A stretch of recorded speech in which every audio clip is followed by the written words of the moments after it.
சென்னை அமைந்தகரை பகுதியில் மூடாமல் கிடந்த பாதாள சாக்கடையில் சிறுவன் விழுந்திருக்கும் சிசிடிவி காட்சிகள் வெளியாகி இருக்கிறது.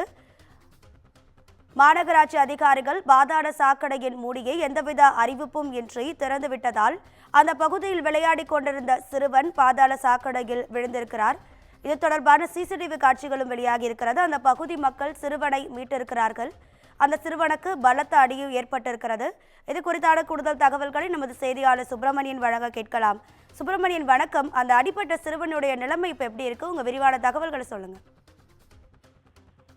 நீங்கள் பார்க்கக்கூடிய அந்த காட்சி சென்னை அமைந்தகரை வெள்ளாளர் தெருவில் நிகழ்ந்திருக்கிறது.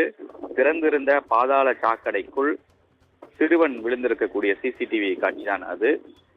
இந்த சம்பவத்தில் காயமடைந்த அந்த சிறுவன் மருத்துவமனையில் சிகிச்சைக்காக அனுமதிக்கப்பட்டிருந்தார். அதே போல தனது நண்பர்களுடன் விளையாடிவிட்டு அந்த 12 வயது சிறுவன் வீட்டிற்கு சென்று கொண்டிருக்கும் போது பாதாள சாக்கடை திறந்திருந்திருக்கிறது. அப்போது எதிர்பாராத விதமாக அந்த சாக்கடைக்குள் அந்த சிறுவன் விழுந்தார். உடனடியாக அக்கம் பக்கத்தினர் அந்த சிறுவனை ஏணி மூலமாக மீட்டு அருகில் இருக்கக்கூடிய மருத்துவமனையில் சிகிச்சைக்காக அனுமதித்தனர்.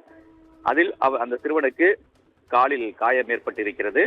அது மட்டுமல்லாமல் பட்ட பகலில் அந்த பாதாள சாக்கடையை சரி செய்யக்கூடிய பணி என்பது நடந்துட்டு இருக்கும் போது அங்க இருக்கக்கூடியவர்கள் முன்னெச்சரிக்கை நடவடிக்கையாக எந்த ஒரு தடுப்பு அமைப்புகளும் அது இங்கு அமைக்கவில்லை. அது மட்டுமல்லாமல் இந்த பாதாள சாக்கடை திறந்து இருக்கிறது என்பது தொடர்பான எந்த ஒரு விஷயத்தையும் பொதுமக்களுக்கு தெரிவிக்கும் வகையில் முன்னெச்சரிக்கை நடவடிக்கையை ஒப்பந்ததாரர்கள் கையாளவில்லை என்ற குற்றச்சாட்டு எழுந்திருக்கிறது. அதிர்ச்சி அளிக்கக்கூடிய அந்த சிசிடிவி காட்சியில் அந்த சிறுவன் விழக்கூடிய காட்சிகள் பதிவாகி இருக்கிறது. அதுபோல இது தொடர்பாக காவல்துறை விசாரணை நடத்தி வருவதாக தெரிய வருகிறது. உங்க தகவல்களுக்கு நன்றி சுப்பிரமணியன்.